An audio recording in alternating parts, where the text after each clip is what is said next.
এটা দিয়ে শুরু করেছিলাম, ওই চেনটার মাঝখান দিয়ে একটা ক্রোশেট করে এই যে লক করে দিব। এখন আমি পাপড়ি তৈরির জন্য প্রথমে 3টা চেইন করে নিব। 1 2 3।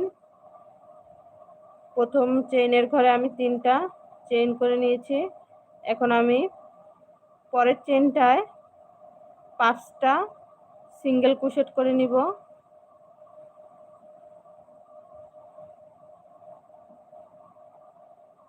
একটু খেয়াল করে দেখলে আপনারা বুঝতে পারবেন। সরি, এই যে প্রথমে প্যাচটা দিয়ে নিব। এরপর এই যে পরের চেনটার ঘরে আমি 5টা সিঙ্গেল ক্রোশেট করব। এখানে 5টা লুপ থাকবে। এখানে আর 2টা আছে, আমি আরো 3টা লুপ নিয়ে নিব।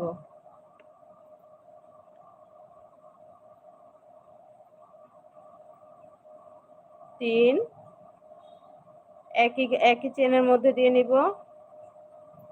4